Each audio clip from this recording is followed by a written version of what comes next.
তারা হয়তো মনে করছেন যে আইন তাদের জন্য ব্যাপার না, তারা এখন হয়তো যা খুশি তা করতে পারে। বিষয়টা যদি সরকার, তারেক জিয়ার সরকার শক্ত অবস্থান না নেয়, দুর্বলতা দেখায়, নতজানু হয় তাদের কাছে, এই শক্তির কাছে, তাহলে কিন্তু সরকারের স্থায়িত্ব নিয়ে আমার সন্দেহ থাকবে। সরকার বেশি দিন রান করতে পারবেন না। এখানে আমার পর্যবেক্ষণের কিছু নাই। এখানে খোলা চোখে তারা সবাই, জনগণ দেখতে পাচ্ছে, সাধারণ মানুষ দেখতে পাচ্ছে যে গাইবান্ধা থানায় আক্রমণ হয়েছে। আক্রমণ কারা করেছে? আক্রমণ করেছে, আমরা পুলিশের ভাষ্য যেটা পেলাম, আমি ডিবিসি নিউজ থেকে পেয়েছি, যে সেখানে বলা হচ্ছে এখন যারা বিরোধী দলে আছে পার্লামেন্টে, জামাত ইসলামী, তাদের কর্মীরা, নেতারা থানায় হামলা করেছে, ওসি সহ 7-8 জন আহত হয়েছে। তো এই থানায় হামলার ঘটনাটা কিন্তু ওই 5 আগস্টের পর থেকে ব্যাপক আকার ধারণ করেছে। তো এটা কিন্তু একটা বাংলাদেশের নতুন একটা ডাইমেনশন। থানা আক্রমণ করা, থানার অস্ত্র লুট করা, পুলিশ বাহিনীকে মানে মারধর করা, তো এটা কিন্তু ল অ্যান্ড অর্ডার সিচুয়েশন চূড়ান্ত রূপে পর্যদস্ত হওয়ার একটা কিন্তু লক্ষণ। এটা কিন্তু একটা অশনি সংকেত।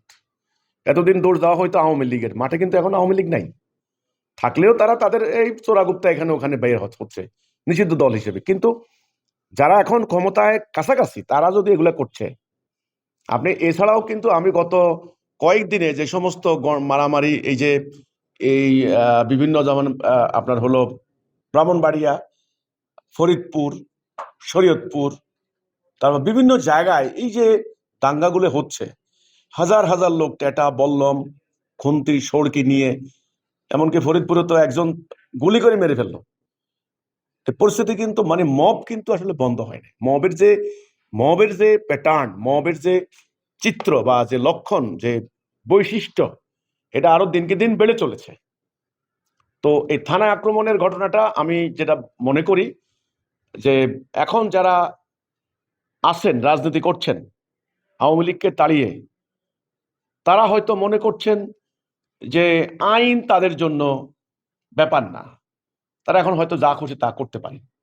এই ক্ষেত্রে আমার পর্যবেক্ষণ, আমি বলি, বিষয়টা যদি সরকার, তারেক জিয়ার সরকার শক্ত অবস্থান না নেয়, দুর্বলতা দেখায়, নতজানু হয় তাদের কাছে, এই শক্তির কাছে, তাহলে কিন্তু সরকারের স্থায়িত্ব নিয়ে আমার সন্দেহ থাকবে। সরকার বেশি দিন রান করতে পারবেন না। শাসক হিসাবে যেই শাসক সুলভ মনোভাব, এটা যদি আইনের শাসন বলবৎ না করতে পারেন, সে যেই হোক না কেন, সেটা কিন্তু হবে না। এই জন্য আমার পর্যবেক্ষণ হলো, আমি খুবই এ ব্যাপারে আশঙ্কিত, চিন্তিত, এবং আমি মনে করি বাংলাদেশের আগামী দিনের সামগ্রিক পরিস্থিতি খুব সুখকর নয়, কল্যাণকর নয়। এটাকে দ্রুত একটা নিয়ন্ত্রণের আওতায় আনা দরকার। এই মব সন্ত্রাসীদের কাছে দেশটা ছেড়ে দেওয়া উচিত নয়। এই হচ্ছে আমার কথাটা।